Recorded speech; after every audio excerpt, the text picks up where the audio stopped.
सरकार किसानों के लिए एक आईडी बनवा रही है जिसका नाम है फार्मर रजिस्ट्री आईडी।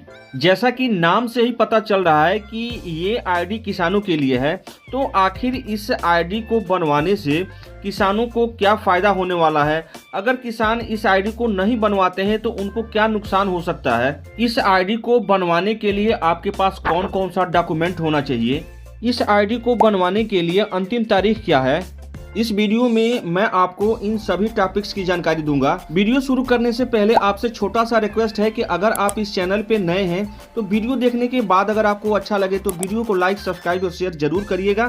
तो चलिए दोस्तों, वीडियो शुरू कर लेते हैं। सबसे पहले मैं आपको एक लाइन में आपको बता दे रहा हूं कि फार्मर रजिस्ट्री आईडी क्या है। तो ये भारत सरकार द्वारा दिया गया एक यूनिक आईडी नंबर है जो किसानों को उनकी पहचान और सरकारी योजनाओं का लाभ पहुंचाने के लिए बनाया गया है। यह आईडी खेती से जुड़े सभी रिकॉर्डों को डिजिटली सुरक्षित रखेगा। अब हम बात कर लेते हैं फार्मर रजिस्ट्री आईडी किसानों को क्यों बनवानी चाहिए, यानी इस आईडी को बनवाने से किसानों को क्या फायदा होने वाला है। फार्मर रजिस्ट्री आईडी का एक सबसे बड़ा फायदा ये होगा कि जो किसानों के बहुत सारे ज़मीनी विवाद है वो कम हो जाएंगे, ख़त्म तो नहीं होंगे लेकिन कम ज़रूर हो जाएंगे। आप सोच रहे होंगे कि ऐसे कैसे हो सकता है।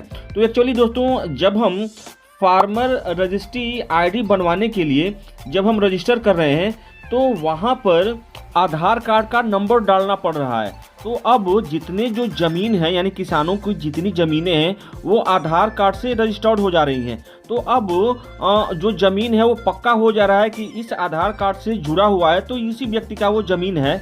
किसानों को एक फ़ायदा और होगा कि बैंकों से लोन लेने में बड़ी सहूलियत हो जाएगी, क्योंकि जब ये कार्ड बन जाएगा तो इस कार्ड से जो किसानों की जितनी ज़मीनें होगी वो जुड़ जाएंगी। अब सिर्फ कार्ड नंबर दे करके ही हम अपने पूरे खेत का बैंक मैनेजर को डिटेल दे देंगे। तो अब हमें बार बार तहसील का चक्कर नहीं काटना पड़ेगा, बार बार इंतखाब लेकर नहीं जाना पड़ेगा। सिर्फ आईडी नंबर दे देने से ही बैंकों को किसान के पूरे खेत के बारे में डिटेल जानकारी मिल जाएगा और लोन इशू करने में भी काफ़ी बैंकों को सहूलियत हो जाएगी और किसानों को भी सहूलियत हो जाएगी। एक फ़ायदा ये भी होगा कि किसानों को जो सरकारी योजनाओं का लाभ है वो आसानी से मिल सकेगा। एक फ़ायदा तो यही है कि जो किसान पीएम सम्मान निधि योजना के अंतर्गत हर 4 महीने बाद 2000 रुपये का लाभ ले रहे हैं, तो अब ये लाभ तभी मिल पाएगा जब उनके पास फार्मर रजिस्ट्री आईडी कार्ड रहेगा। अगर उनके पास ये कार्ड नहीं रहेगा तो फिर पीएम सम्मान निधि योजना का लाभ नहीं मिल पाएगा। एक नुकसान ये भी हो सकता है कि गवर्नमेंट के पास अब किसानों का जो खेत का डाटा है वो डिजिटली उपलब्ध होगा, जब चाहे जब उसे एक्सेस किया जा सकता है। और इस आधार पे गवर्नमेंट कैलकुलेट भी कर सकती है कि एक किसान का जो वार्षिक इनकम है या जो मंथली इनकम है वो क्या हो सकता है।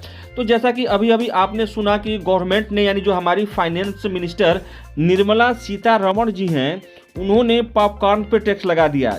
कॉर्न के ऊपर भी डाल रहे हैं टैक्स, मगर जब पॉपकॉर्न सॉल्टेड सिर्फ नहीं है, उसमें कैरमलाइज्ड पॉपकॉर्न भी मार्केट में आता है एडेड शुगर के साथ। एडेड शुगर के चीज जो साल्टी पॉपकॉर्न है उस पर 5% का जीएसटी और जो शुगर वाला पॉपकॉर्न है उस पर 18% का जीएसटी।